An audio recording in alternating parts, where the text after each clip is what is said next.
Hello friends, welcome to me కథల సంపుటి.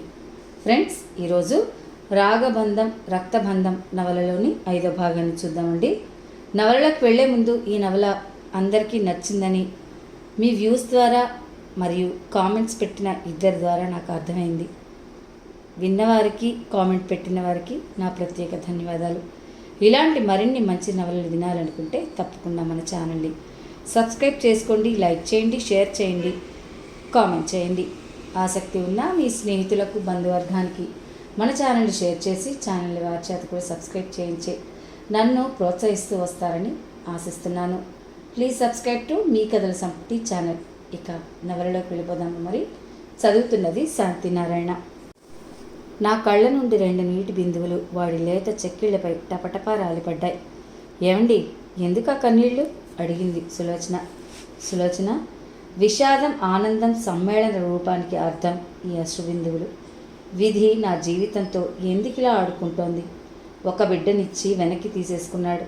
మరొక బిడ్డనిచ్చి వీడు నా బిడ్డ, నా రక్తాన్ని పంచుకుని పుట్టినవాడు అని లోకానికి గర్వంగా చెప్పుకునే అర్హత, అధికారం లేకుండా చేశాడు. ఆ దేవుడికి నేనంటే ఎందుకింత కక్ష? అసంతృప్తి, ఆవేదన, అశాంతితో బ్రతకమని నా నుదుట వ్రాసాడేమో ఆ దేవుడు. వీడిని చూసి ఆనందించినా ఏడవనా నా గొంతు బొంగిరిపోయింది. గుండె ఆవేదనతో బరువెక్కింది. సులోచన చేతుల్లో బాబుని ఉంచి నిర్వేదంగా ముందుకు కదిలాను. ఆ 3వ రోజు రాత్రి 12 గంటలప్పుడు ఎమర్జెన్సీ కేసు చూసుకుని ఇంటికి బయలుదేరే ప్రయత్నంలో ఉన్నాను. హాస్పిటల్ వరండా వైపు నడుస్తున్న నాకు లలిత ఉంటున్న స్పెషల్ రూమ్ నుండి బాబు ఒకటే గుక్క పెట్టి ఏడుస్తున్నాడు. 5 నిమిషాలు గడిచింది. బాబు ఇంకా ఏడుస్తూనే ఉన్నాడు. నాకు కాళ్ళు చేతులు ఆడటం లేదు. బాబు అంతగా గుక్క పెట్టి ఏడుస్తుంటే లలిత ఏం చేస్తున్నట్టు ప్రశ్నించుకుంటూ గదిలోకి అడుగుపెట్టాను. అంతే, నా కనులు అటే నిలిచిపోయాయి. ఆ దృశ్యాన్ని అద్భుతంగా, విభ్రాంతిగా చూడసాగాను. బాబు తల్లి గుండెల్లోకి చేరిపోతూ నోటితో పాల కోసం తడుముకుంటూ ఏడుస్తున్నాడు. లలిత నిద్ర కళ్ళతో జాకెట్ హుక్స్ విప్పి రొమ్ము తీసి వాడి నోటికి అందించింది. మళ్ళీ నిద్రలోకి జారుకుంది. అది పట్టు తప్పి నోటి కందక మరింత గుక్కపెట్టి ఏడవనారంభించాడు. లలితను చూస్తే జాలేసింది. పాపం, పచ్చి బాలింతరాలు కదా, నిద్ర ముంచుకొచ్చేస్తుంది. ఆ దృశ్యాన్ని ముచ్చటగా చూస్తూ లలిత మంచానికి సమీపంగా వెళ్ళి కొంచెం ముందుకు వంగుని భుజం మీద చేత్తో తట్టాను. లలిత ఉలిక్కిపడి కళ్ళు తెరిచింది. బాబు పాల కోసం అనుకుంటాను, ఒకటే గుక్క పెడుతున్నాడు చూడు అన్నాను చిన్నగా నవ్వుతూ. ఆమె కంగారుగా పవిట సర్దుకొని పవిట చాటుకు బాబుని లాక్కొని పాలిస్తోంది. వాడు పాలు త్రాగుతుంటే మాతృత్వం పొంగి పొరిలిందో ఏమో తన్మయత్వంగా శిరస్సును నిమరసాగింది. ఆ దృశ్యం నా మనసుకు ఎంతో ఆహ్లాదాన్ని కలిగించింది. నా బిడ్డకు తల్లైన లలిత ఇప్పుడు నాకు పరాయి స్త్రీలా అనిపించడం లేదు. ఆమె నా సొంతం, నా సొత్తు, అంతకంటే ఎక్కువగా నా జీవిత భాగస్వామిని అన్న భావన ఏదో కలుగుతోంది. ఆ భావన తప్పు అని నా అంతరాత్మ హితవు చేస్తున్నా నా మనసు మాత్రం లలిత నా ప్రాణం, నా సంపద, నా ఊపిరి అంటూ ఖచ్చితంగా నొక్కి చెప్తోంది. అవి డిసెంబర్ రోజులు. చలి ఎక్కువగా ఉంది. బాగా చలిగా ఉండడంతో లలిత వణుకుతోంది. లలిత, చలిగా ఉందా? దుప్పటి కప్పన? మార్ధవంగా అడిగాడు. ఆమె కనురెప్పులు బరువుగా మూసుకుపోతున్నాయి. అంటూ నిద్రకు ఉపక్రమించింది. ఆమెకు దుప్పటి కప్పి ఇంటికి బయలుదేరాను. ఆ వారం రోజులు లలిత హాస్పిటల్లో ఉండడం వల్ల బాబుని చూసే భాగ్యం కలిగింది. లలిత డిశ్చార్జ్ అయ్యి ఇంటికి వెళ్ళిపోయింది. నా మనసు చిన్నపోయింది. బాబుకి శ్రీకాంత్ అని పేరు పెట్టారు. బాబుకి ఏదైనా తేడా చేసినప్పుడు, ఏ ఒంట్లోనో బాగోకపోతేనే లలిత అప్పుడప్పుడు హాస్పిటల్కి తీసుకొస్తూ ఉండేది. లలితను, బాబును చూడగానే ఎడారి అయిపోయిన నా గుండెల్లో ప్రేమ జరులు పుట్టేవి. లలిత చేతుల్లో నుండి ఆత్రంగా బాబుని తీసుకుని గుండెలకు హత్తుకుని తెగ ముద్దులాడేవాడిని. లలిత, రవిచంద్ర బాబు ఫస్ట్ బర్త్డే పార్టీ చాలా ఘనంగా జరిపించారు. రవిచంద్ర దగ్గరి బంధువులను, ఫ్రెండ్స్ అందరినీ ఇన్వైట్ చేశాడు. నేను, సులోచన పార్టీకి వెళ్ళాం. బాబుకి 4 రకాల డ్రెస్సులు, మెడలో గోల్డ్ చైన్, చేతి వేళ్లకు 2 రకాల రింగులు తీసుకున్నాను. సులోచన వాడి మెడలో చైన్ వేసి చేతి వేళ్లకు రింగులు తొడిగింది. తెల్లగా, ముద్దుగా, బొద్దుగా ఉన్నవాడిని చూసి ఎంతో పరవశించిపోయాను. నేనే కాదు, సులోచన కూడా ఎంతో సంబరపడిపోయింది. అక్కడ సులోచన, నేనే మాత్రం కాదు. బాబుని ఎత్తుకుని తన్మయత్వంగా గుండెలకు అదుముకుని పాలుగారే ఆ లేత బుగ్గలను చుంబించాను. నా మీసాలు గుచ్చుకుని వాడికి గిలిగింతలు పడ్డాయేమో. వాడు కిలకిలా నవ్వసాగాడు. ఆ నవ్వులో సిరులను నేరుకుంటూ మైమర్చిపోయాను. సులోచన నా వైపు జాలిగా చూసింది. ఏమిటి అలా చూస్తున్నావు అని అడిగాను. మీకు పిల్లలంటే ఎంత ప్రాణమో ఇప్పుడు తెలుస్తోంది. నిజంగా నా వలన మీకు అన్యాయమే జరిగింది. అత్తయ్య మిమ్మల్ని పిల్లల కోసం మరో పెళ్లి చేసుకోమని ఒత్తిడి చేసినా నాకు అన్యాయం చేయడం ఇష్టం లేని మీరు మీ ఆశలను చంపుకున్నారు. వీడు పుట్టినప్పటి నుండి మీలోని పుత్రవాత్సల్యం కడలలోని కెరటాల వలె ఎగిసిపడుతోంది. జరిగింది తప్పే అయినా పాపమే అయినా వాడు మాత్రం మనందరి పాలిట వరపుత్రుడు. పిల్లలు లేక అలమటిస్తున్న మనకు రవిచంద్ర దంపతులకు ఈ చిరుకానుక ప్రసాదించి ఆనందించండి అని ఆ దేవుడే మనందరి నుదుట వ్రాసాడేమో. ఒక విధంగా ఆలోచిస్తుంటే ఇది దైవ నిర్ణయమే అనిపిస్తోంది. ఇక నుండి మన ఇరువురి కుటుంబాలకు వీడు వంశవృక్షం అంటూ బాబు నుదుటిన ప్రేమగా ముద్దు పెట్టుకుంది. సరిగ్గా అప్పుడు రవిచంద్ర ఫ్రెండ్స్ ఫ్యామిలీస్తో వచ్చారు. లలిత పార్టీకి వచ్చిన ఆడవాళ్లను రిసీవ్ చేసుకుని నవ్వుతూ ఏదో మాట్లాడుతోంది. ఆ వచ్చిన వారితో ఒక ఆమె, లలిత గారు, డాక్టర్ మాధవ్ గారు మీ ఓన్ బ్రదరా అడిగింది కుతూహలంగా. నేను ఒక్కసారి ఉలిక్కిపడ్డాను. అంతకంటే ఎక్కువ అంది లలిత విజయ్ గర్వంగా నా వైపు చూస్తూ. ఆమె కళ్ళల్లో సౌభ్రాతృత్వం ఆత్మీయత తొణికిసలాడింది. నా మనసు మూగగా ఏడ్చింది. అయ్యో లలిత, నా మూగ ప్రేమను నీకెలా తెలిపేది అనుకుంటూ లోలోన గిజగిజలాడాను. ఎందుకలా అడుగుతున్నారు లలిత అడిగిందామని. మీ బాబు అచ్చు డాక్టర్ మాధవ్ గారిలా ఉంటేను చాలామందికి మేనమామ పోలికలు వస్తాయి కదా. ఆయన మీ ఓన్ బ్రదరేమో, అందుకే బాబుకి మేనమామ పోలికలు వచ్చుంటాయని సందేహం కలిగి అడిగానంతే అందావిడ. ఆ మాటలు విన్న నేను అదిరిపడ్డాను. కంగారుగా సులోచన వైపు చూశాను. బాబు తన చిన్ని చిన్ని చేతులతో నా ముఖం మీద తప్ప అని కొడుతుంటే ఆనంద పారవస్యంగా చూశాను. ఆ అనుభూతి వివరించడానికి భావాలు అందడం లేదు. వాడు నా పొలికలు పుట్టినందులకు ఆనందించాలో విచారించాలో నాకు అర్థం కాలేదు. లలిత అత్తగారు టకాలను అందుకుంది. మనిషిని పోలిన మనుషులుండరా? ఎవరు? అంత విదూరంగా చెప్పుకోవాల్సిన విషయం కాదది. డాక్టర్ గారికి పిల్లలు లేనందున మా శ్రీ అంటే ప్రాణం. ఆయన ఒక్క క్షణం వాడిని వదలరు అంది ఆ సంభాషణను త్రుంచేస్తూ. అమ్మయ్యా, పార్వతమ్మ గారి పుణ్యమా అంటూ ఓ గండం గడిచింది. బాబుకి 2వ సంవత్సరం జరుగుతోంది. బాబుకి బాగా జలుబు చేస్తేను లలిత మా హాస్పిటల్ తీసుకొచ్చింది. అప్పుడే ఆపరేషన్ థియేటర్ నుండి నేను సులోచన బయటకు వచ్చాం. బాబు వచ్చి రాని నడకతో ఆ వరండా అంతా తిరిగేస్తున్నాడు. లలిత 10 అడుగుల దూరంలో నిలబడి ఎవరో ఒక ఆమెతో మాట్లాడుతోంది. నా కళ్ళు ఆనందంతో మెరిశాయి. హృదయం సంతోషం పట్టలేక ఉక్కిరి బిక్కిరైంది. ఒక్క ఉదిటిన వాడిని ఎత్తుకుని ఛాతికి అత్తుకుని ప్రేమగా వాడి మేనంతా నిమరసాగాడు. వచ్చిరాని ముద్దు మాటలు వింటూ పరవశించిపోయాను. పెదవులతో ఆర్తిగా బుగ్గలను స్పృశించాను. నా గడ్డం గుచ్చుకుని కిలకిలా నవ్వుతుంటే ఆ నవ్వుల హరివిల్లుతో మైమరిచిపోయాను. నా పక్కన నిలబడి ఉన్న సులోచన బాబుని మురిపంగా చూస్తూ, ఏంటండి వీడు ఎదుగుతున్న కొలది మీ పోలికలు స్పష్టంగా కనిపిస్తున్నాయి. నవ్వేటప్పుడు అచ్చు మీకులాగానే ఆ బుగ్గలో చుట్టలు చూడండి అంది. వాడిని ఎత్తుకుంటే మా ఫ్రెండ్స్ అంతా, ఒరే అచ్చు నీకులాగానే ఉన్నాడురా, నీ కడుకంటే నమ్మేస్తారు అనేవాడు. అంతేకాదు మా ఆసుపత్రిలో స్టాఫ్ అంతా, డాక్టర్ గారు అబ్బాయిలా ఉన్నాడు కదూ, పాపం డాక్టర్ గారికి పిల్లలు లేనందున ఆ పిల్లాడంటే ప్రాణం అంటూ చెవులు కొరుక్కునేవారు. ఆ మాటలు నా చెవిలో అమృతం కురిపించినట్లు ఫీల్ అయ్యేవాడిని. నిజంగా బాబు నవ్వుతుంటే బీటల వారినే నా గుండెకు జీవితానికి తొలకరి జల్లు అనిపించేది. లలిత నన్ను చూడగానే దగ్గరకు వచ్చి, మాధవ్, బాబుకి బాగా జలుబు చేసింది, దగ్గు కూడా వస్తుంది, రాత్రంతా అసలు నిద్రపోలేదు, ఊపిరి పీల్చుకోవడం కష్టమవుతుంది అని చెప్పింది. ఆమె చెప్పేది వింటూ కన్సల్టింగ్ రూమ్లోకి దారితీశాను. లలిత నన్ను అనుసరించింది. టేబుల్కి ఎదురుగా కూర్చుని, లలిత కూర్చో సౌమ్యంగా అంటూ బాబును ఒడిలో కూర్చోబెట్టుకుని స్టెత్ వాడి గుండెల మీద నుంచి పరీక్షించాను. బాగా జలుబు చేయడం వలన ముక్కు కారిపోతోంది. కర్చీఫ్తో వాడి ముక్కు తుడిచి మళ్ళీ కర్చీఫ్ని పాకెట్లో పెట్టేసుకున్నాను. లలిత ముఖం ఏవగంగా పెట్టి, మీ డాక్టర్లకి శుభ్రం ఉండదు అంది. ఎందుకని ప్రశ్నించాను.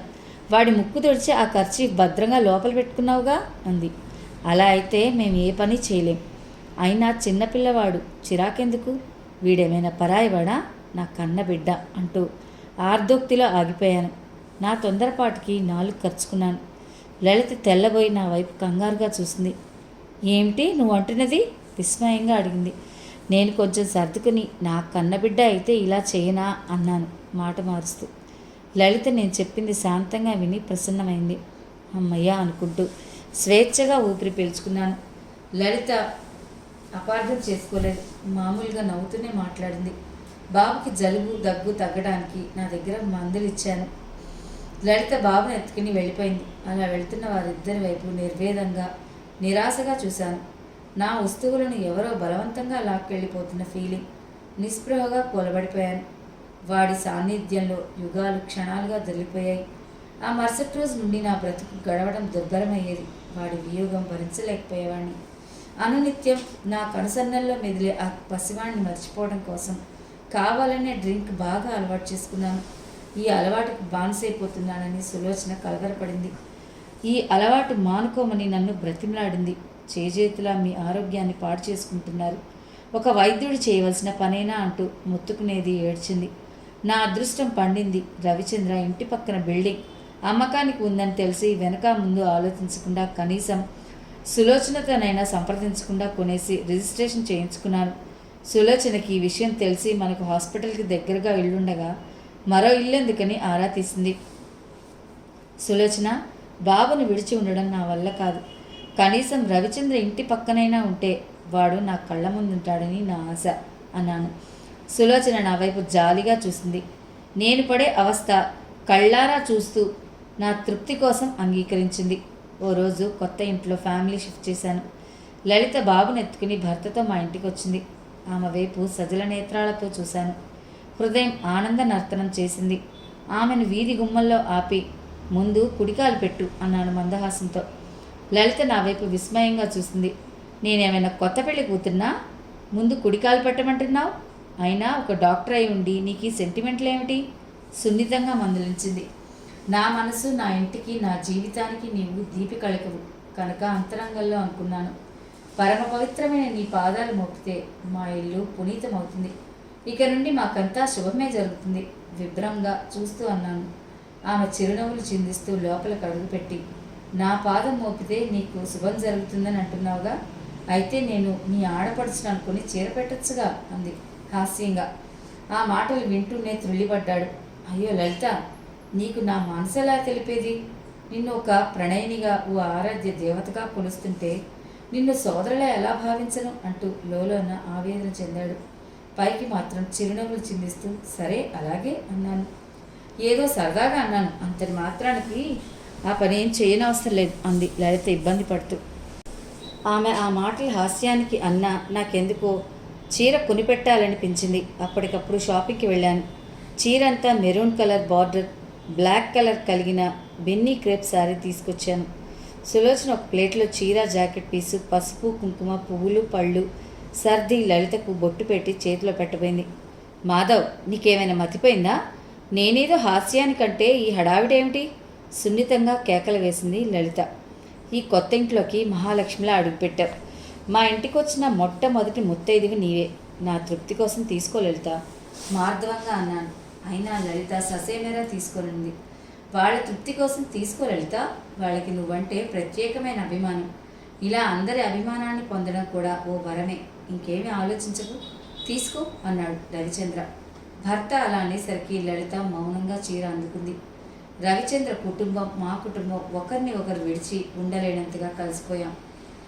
ప్రతి Sunday evening carroms, cards, chess, ఒకటేమిటి రకరకాల గేమ్స్ ఆడుకుంటూ సరదాగా గడిపేవాళ్ళం. బాబు నా దగ్గర బాగా చేరికయ్యాడు. ఒక్కోసారి వాడి భోజనం పడక నా దగ్గర అయిపోతుంది. పాలు తాగాలన్నా, భోజనం చేయాలన్నా వాళ్ళ అమ్మని విసిగించేస్తుంటాడు. నా దగ్గరైతే ఏ పేచీ లేకుండా శుభ్రంగా తినేవాడు. వాడిని ఒడిలో కూర్చోబెట్టుకుని ఓపిగ్గా గోరుముద్దలు తినిపించేవాడిని. రవిచంద్ర మా ఇద్దరి ఆశ్చర్య ఆనందాలతో చూసేవాడు. ఏ అనుబంధం లేని వీడి కోసం ఇంత తాపత్రయపడుతున్నారు. నిజంగా మీకు పిల్లలు పుట్టుంటే ఇంకెంత ఆనందించేవారో మురిపంగా చూస్తూ అనేవాడు. వీడు మాత్రం పరాయివాడా, నా దత్తుపుత్రుడండి అంటూ తేలిగ్గా నవ్వేసేవాడిని. ఆ రోజు సండే ఈవినింగ్ లలిత ఇంట్లో అందరూ ఏవో కబుర్లు చెప్పుకుంటూ కూర్చున్నాం. లలిత శ్రీకి అన్నం తినిపిస్తోంది. వాడు మజ్జిగన్నం తినడానికి నానా పేచీలు పెడుతున్నాడు.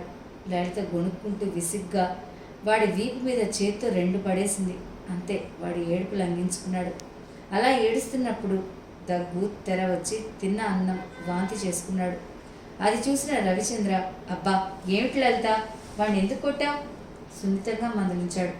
చూడండి మజ్జిగన్నం తినడానికి ఎంత పేచి పెడుతున్నాడో విసుక్కుంటూ అంది. వాడికి ఇష్టం లేనప్పుడు ఎందుకు బలవంతంగా వాడి నోట్లో కుక్కడం? చూడు ఎలా వాంతి చేసుకున్నాడో విసుగ్గా అన్నాడు రవిచంద్ర. లలిత వాంతి అయిన చోటుని శుభ్రపరుస్తూ, మా ఇంట్లో అందరం మజ్జిగన్నం నెయ్యన్న ఎంతో ఇష్టంగా తింటాం. మరి వాడికి ఎవరి ఆనవాయి వచ్చిందో కానీ ఆ మజ్జిగ వాసన అంటేనే పడిచావదు అంది. సులోచన చటుక్కున అందుకని నా వైపు కొంచెం కొంటెగా చూస్తూ, వాళ్ళ అంకుల్ ఆనవాయి వచ్చింటుంది వాడికిను అంది. లలిత విస్మయంగా చూసింది. నేను తడబడ్డాను. సులోచన తెలివిగా 6 మాసాలు సావాసం చేస్తే వారు వీరవుతారట అన్న సామెత ఒకటి ఉందిగా, అందుకు అలా అన్నాను. మరి బాబుకి వాళ్ళ అంకుల్ దగ్గర చేరిక ఎక్కువ కదా, ఆయన బుద్ధులు లక్షణాలు రావడం లేదే, ఆశ్చర్యమే ఉంది అంది సమయస్ఫూర్తిగా.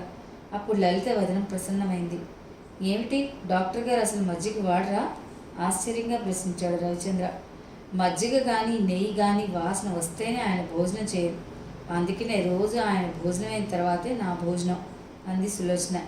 అయితే ఓ పని చేయండి అంది లలిత టీజింగ్గా నవ్వుతూ. నా వైపు చూసింది.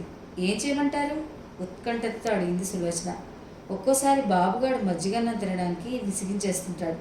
అలాంటప్పుడు మజ్జిగన్నం పల్చగా కలిపి వాడిని కాళ్ళ మీద పడుకోబెట్టుకుని గొంతులో బలవంతంగా పోసేస్తుంటాను.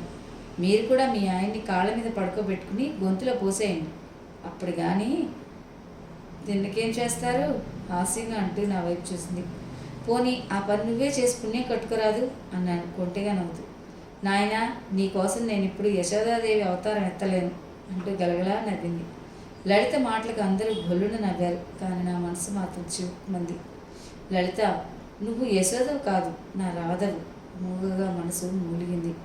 రవిచంద్ర భార్య వైపు మురిపెంగా చూస్తూ, ఇద్దరికిద్దరు సరిపోయారు, ఎంతైనా బాల్య స్నేహితులు కదా అంటూ ఆమె వీపు మీద చేత్తో తట్టాడు. లలిత పెదవుల మీద చిరునవ్వు లాస్యం చేసింది. లలిత అత్తగారు పార్వతమ్మ గారు డయాబెటిక్ పేషెంట్. కాలి పాదానికి పుండు పట్టడంతో రోజు ట్రీట్మెంట్ కోసం హాస్పిటల్కి వస్తుంది. ఆ రోజు 2 సర్జరీలు కేసులు ఉండడం వల్ల ఆపరేషన్ థియేటర్లో ఉన్నాను. సర్జరీ చేయడం పూర్తయిందనిపించి హడావిడిగా థియేటర్ నుండి బయటకు వచ్చాను. లలిత అత్తగారికి సహాయంగా వచ్చింది. బాబుగాడు కూడా వచ్చాడు. నాకు ఓ 10 గజాల దూరంలో ఉన్నారు. వాడిని చూడగానే అప్రయత్నంగా నవ్వి శ్రీ అని పిలిచాను. నన్ను చూడటంతో వాడి కళ్ళు ఆనందంతో మెరిశాయి. నన్ను చేరుకోవాలనే ఆరాటంతో పరిగెత్తుకుని వచ్చాడు.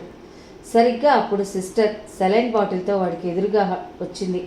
వాడు వేగంగా పరిగెత్తుకొస్తున్నాడేమో ఆమెను చూడలేదు, డాష్ ఇచ్చాడు.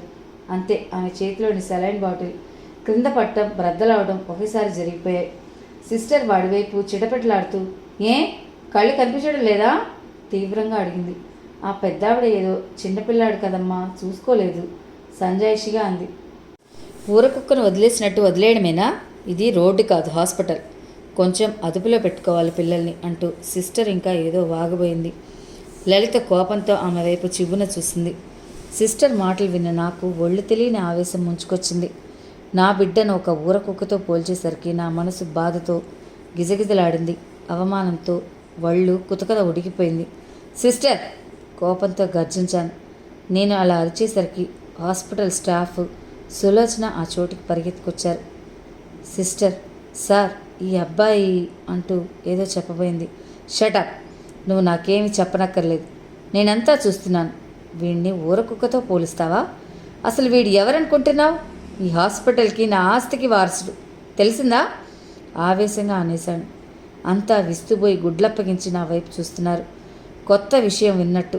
అప్పుడు కానీ స్ఫురించలేదు ఉద్రేకంలో నేను ఎంత పొరపాటుగా మాట్లాడాను. నా రక్తం పంచుకుని పుట్టిన నా బిడ్డ, నా ప్రాణం, నా ముద్దల తనయుడు. వాణ్ణి ఊరకుక్కతో పోల్చేసరికి సహించలేక తొందరపాటుతో ఉద్వేగంగా నోరు జారాను. కాలు జారితే తీసుకోగలం కానీ నోరు జారితే తీసుకోలేం కదా. సరిగ్గా అప్పుడు సులోచన ఆ విషయాన్ని తెలివిగా కవర్ చేసింది. ఎవరు అంతలా ఆశ్చర్యపోయి గుడ్లప్పగించి చూడనక్కర్లేదు. శ్రీకాంత్ అంటే మా ఇద్దరికీ ప్రాణం. మాకు పిల్లలు లేనందున శ్రీకాంత్లోనే కన్నబిడ్డను చూసుకుని తృప్తి పొందుతున్నాం. పిల్లలు లేక చీకటైపోయిన మా బ్రతుకులకు వీడు కాంతిపుంజంలా ప్రవేశించి వెలుగును ప్రసాదిస్తున్నాడు. ఇంత డబ్బు సంపాదించుకుంటున్నాం. వీడికి కాక మరెవరికి? వీడే మా వారసుడు సమయస్ఫూర్తిగా అంటూ శ్రీకాంత్ని దగ్గరకు తీసుకుని ముద్దు పెట్టుకుంది. స్వేచ్ఛగా గాలి పీల్చుకున్నాను. ఇలాగే పొరపాటును నోరు జారితే ఇంకా ముందు ముందు భవిష్యత్తులో ఎన్ని అనర్థాలు ఇక్కట్లు వస్తాయో అని ఆమె ఔదార్యానికి మనసులోనే అంజలి ఘటించాను. సులోచన వైపు కృతజ్ఞతాపూర్వకంగా చూశాను. సులోచన పెదవుల మీద ఒక దరహాస వీచిక కదలాడింది. సిస్టర్ అన్న మాటలతో లలిత అవమానంతో కోపంతో ఊగిపోయింది. ఆమె ముఖం కందగడ్డలా అయింది. బాబుగాడి వైపు తిరిగి, నువ్వు ఇలా అల్లరి చేస్తావనే హాస్పిటల్కి రావద్దన్నాను. వచ్చిన వాడివి సరిగ్గా కూర్చోవు కదా. నీ వెధవ అల్లరితో చాలా విసిగిపోతున్నాను ఆవేశంగా అంటూ శ్రీకాంత్ ఒంటి మీద చేత్తో దబదబా 4 దెబ్బలు పడేసింది. వాడు ఏడుపు లంఘించుకున్నాడు. మెరుపులా వెళ్ళి వాడికి అడ్డుగా నిలిచి వాడిని ఇంకా కొట్టబోతున్న లలిత చేయి పట్టుకుని, ఆగు లలిత, ఏంటి ఆవేశం? ఒక్కసారే కొట్టేస్తే వాడికి బుద్ధొచ్చేస్తుందా? నెమ్మదిగా చెప్పుకోవాలి కానీ సున్నితంగా మందలించాను. సిస్టర్ మాటలకు వాడి తండ్రిని కాబట్టి నాకు పౌరుషం పొడుచుకొచ్చింది. మరి తల్లి కాబట్టి ఆమెకి రావడం సహజమే కదా. లలిత కళ్ళల్లో నీళ్లు సుడులు తిరిగాయి. చూడు మాధవ్, ఆ సిస్టర్ ఎంత మాట అందో. వీడు వెధవ అల్లరి చేయబట్టే కదా అడ్డమైన వాళ్ళ చేత మాటలు పడవలసి వస్తుంది. ఆమె గొంతులో రోషం బాధ మిళితమైంది. నా మనసు చివుక్కుమంది. సర్లే లలిత, బయట వాళ్ళు ఏదో వాగుతారు, అవన్నీ మనం పట్టించుకోకూడదు, బాధపడకూడదు ఓదార్పుగా అంటూ ఆమె భుజం మీద చేయి ఉంచి అనునయంగా తట్టాను. ఏడుస్తూ బాబు నా కాళ్ళను చుట్టేశాడు. వాడిని ఎత్తుకుని ప్రేమగా నుదుటి ముద్దు పెట్టుకున్నాను. వాడు వెక్కుతూ ముక్కు ఎగదోస్తూ ఏడుస్తున్నాడు. కర్చీఫ్తో వాడి కళ్ళు ముక్కు తుడుస్తూ, జలుబు బాగా చేసింది, ఐస్ క్రీములు బాగా తింటున్నావా? సూటిగా ప్రశ్నించాను. తప్పు చేసిన వాళ్ళ తలదించేసుకున్నాడు. అయినా తప్పు నీది కాదు, మీ అమ్మది అన్నాను లలితను ఉద్దేశించి. ఏమిటి నాయనా నా మీద ధ్వజమెత్తావు? అంది లలిత. నీకేం చెప్పాను? వీడికి గొంతులో ట్రాన్సిల్స్ ఉన్నాయి, ఐస్ క్రీములు పెట్టొద్దన్నానా? లాస్ట్ మంత్ అంతా జలుబుతో బాధపడ్డాడు. అది తగ్గి 4 రోజులు కాలేదు, మళ్ళీ ముక్కు ఎగదొస్తున్నాడు. వీడి వంటికి ఐస్ క్రీములు కూల్ డ్రింకులు పడవు. వాటి జోలికి పోకుండా చూసుకోవద్దా? అధికారంగా మందలించాను. ఈ విషయంలో నా తప్పు ఎంత మాత్రం లేదు. వాళ్ళ డాడీని అను, వద్దని చెప్పినా నా మాట వాడు వినడు, ఆయన వినరు అంది. వాడికి ఏదైనా తినాలనిపిస్తే అది కొనే వరకు తిక్క పేచి పెట్టేస్తాడు. ఇక వాళ్ళ నాన్న వీడి పేచి భరించలేక కొనిపెడుతున్నాడు అంటూ ఆ పెద్దావిడ కొడుకును సమర్థిస్తూ అంది. లలిత సులోచన కబుర్లలో పడ్డారు. వాళ్ళ వైపు వింతగా చూశాను. ఈ ఆడవాళ్ళు సమయం దొరికితే చాలు కబుర్లతో కాలక్షేపం చేసేస్తారు. మీ ఆడవాళ్ళకి ఎక్కడికొచ్చినా కబుర్లే, రండి ఇంటికి వెళదాం అంటూ కార్ దగ్గరికి దారి తీశాను. వాళ్ళిద్దరూ నవ్వుకుంటూ నన్ను అనుసరించారు. బ్యాక్ సీట్లో లలిత పార్వతమ్మ గారు, ఫ్రంట్ సీట్లో నేను బాబు సులోచన కూర్చున్నాం. కార్ స్టార్ట్ చేసి ముందుకు పోనిచ్చాను. బాబు నా వెనకగా నిలబడి మెడ చుట్టూ చేతులేసి మీదుగా వంగని నానా అల్లరి చేస్తున్నాడు. శ్రీ ఉండమ్మా అన్నాను గారాబంగా. వాడలా మీద పడుతుంటే డ్రైవింగ్ చేయడం కొంచెం ఇబ్బంది అనిపిస్తోంది. శ్రీ ఇలారా, అంకుల్ డ్రైవింగ్ చేస్తున్నారు కదా, అలా మీద పడచ్చునా? మందలింపుగా అంది సులోచన. నేను రాను, అంకుల్ దగ్గరే ఉంటాను అంటూ వాడి ధోరణిలో ఒకటే అల్లరి. వాడున్నట్టుండి సీటు మీద నుండి క్రింద పడి అమ్మా అంటూ గావుకేక పెట్టాడు. నా గుండె జల్లుమన్నది. సడన్ బ్రేక్ వేయడం, కారు ఆపడం, ఒక్క ఉదుటిన వాడిని తీయడం ఒక్క క్షణం మీద జరిగిపోయింది. అదరే గుండెలతో వాడికి ఏమైనా దెబ్బలు తగిలాయేమోనని కంగారుగా ఒళ్ళంతా చూశాను. అదృష్టం బాగుండి ఏ దెబ్బలు తగలేదు. ఆ టెన్షన్లో ఉన్నానేమో వాడి మీద ఎప్పుడు లేని కోపం ముంచుకొచ్చింది. నీకు అసలు భయం భక్తి లేకుండా పోయింది. ఇందాకటి నుంచి ఒక్క లెక్కన అరుస్తున్నాను, ఆపుతావా? నా మాట వింటేనా? ఆ ముఖానికి దెబ్బలేమైనా తగిలి ఉంటే ముఖం పచ్చడైపోయేది. నెత్తి మీద 2 తగలివ్వాలి అంటూ చెయ్యెత్తాను, అంతే. నన్నెప్పుడు అంత కోపంలో చూడని వాడు దెబ్బతో బెదిరిపోయి ఏడుపు ఆరంభించాడు. సులోచన వాడిని దగ్గరికి తీసుకుంది. డ్రైవింగ్ చేస్తూ గొణుక్కోసాగాను వాడి అల్లరి గుర్చి. అబ్బా, ఇక ఊరుకోండి, వాడు ఏడుస్తున్నాడు కదా అంది సులోచన. శ్రీ ఇలా రా నాన్న. లలితంగా పిలిచింది. వాడి తల్లి దగ్గరికి వెళ్లకుండా రాగం తీస్తున్నాడు. రా నాన్న మళ్ళీ గోంగా పిలిచింది. ఆమె అంత గారాభంగా పిలుస్తుంటే నాకు మనసులోనే నవ్వు ముంచుకొచ్చింది. ఆమె పేరుకు తగ్గట్టుగానే పలుకు రూపం అన్నీ లలితమే. లలిత ఈసారి నా సీటు మీదుగా వంగని బాబుని రామ్మ సౌమ్యంగా అంటూ వాడిని తీసుకోబోయింది. వాడు నేను రాను అంటూ ఇంకా ఏడుస్తూనే ఉన్నాడు. లలిత, వీడికి నీ గారాభం ఎక్కువైపోయింది, అందుకే ఇలా తయారయ్యాడు అన్నాను. మా ఆయనకు నీకు నేను బాగా లోకు అయిపోయాను, అక్కడికి మీ ఇద్దరు పెట్టనట్టు అంది చిన్న ముఖం చేసుకుని. మిర్రర్లో నుండి ఆమె నగుమోమును తిలకించాను. బొంగమూతి పెట్టింది. ఆమె అలా బొంగమూతి పెట్టేటప్పుడు చూడాలనిపిస్తుంది.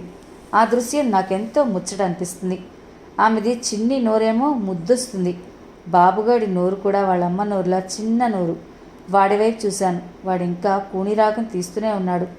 సులోచన పిలిచినా లలిత పిలిచినా వెళ్లకుండా నా భుజం మీద తన ముఖాన్ని ఆంచి నా కంఠానికి 2 చేతులు బిగించాడు. ఎప్పుడైనా కోపం వచ్చినప్పుడు కేకలు వేస్తే మళ్ళీ నేను దగ్గరకు తీసుకునే వరకు వాడి దుఃఖం ఉపశమనం చెందదు. నా మనసు కరిగిపోయింది. డ్రైవింగ్ చేయడం ఆపి వాడిని ఒడిలోకి తీసుకుని బుగ్గల మీద గబగబా ఆర్తిగా ముద్దలిచ్చాను. లలితకు నన్ను దప్పడానికి మంచి అవకాశం లభించింది. టక్కున అంది, ఇంతసేపు నేను గారాబం పెట్టిస్తున్నానని అన్నావుగా, మరి నువ్వు చేస్తున్న పనేమిటి? చిరుకోపంగా అంది. నవ్వుతూ ఆమె వైపు చూశాను. మళ్ళీ అదే ముచ్చట గొలిపే బుంగమూతి, ముద్దులకే చిన్న నోరు, ఆహ్లాదం కలిగించే ఆ నగుమోమును అపురూపంగా భద్రంగా నాకు కళ్ళల్లో దాచుకున్నాను. అప్పుడే స్నానం ముగించి డ్రెస్ చేసుకుని స్టెత్ కోటు తీసుకుని హాస్పిటల్కి బయలుదేరుతూ హాల్లోకి వచ్చాను. అంతే, అక్కడ దృశ్యాన్ని చూసి ఆశ్చర్యపోయాను. బాబుగాడు సిగరెట్ వెలిగించి నోట్లో పెట్టుకుని రింగులుగా పొగ వదులుతున్నాడు. నాకు సిగరెట్ కాల్చే అలవాటుంది. సోఫా దగ్గరున్న టీపా మీద సిగరెట్ వాడి కంటపడినట్టుంది. ఆ స్థితిలో చూసిన వాడిపై అసహ్యం, విపరీతమైన కోపం ముంచుకొచ్చాయి. శ్రీ! ఉద్రేకంగా అంటూ అరిచాను. నా గొంతు కంగుమనడంతో వంటింట్లో ఉన్న సులోచన హాల్లోకి వచ్చింది. ఒరేయ్, ఆ నోట్లో సిగరెట్ తీ అంటూ గర్జించాను.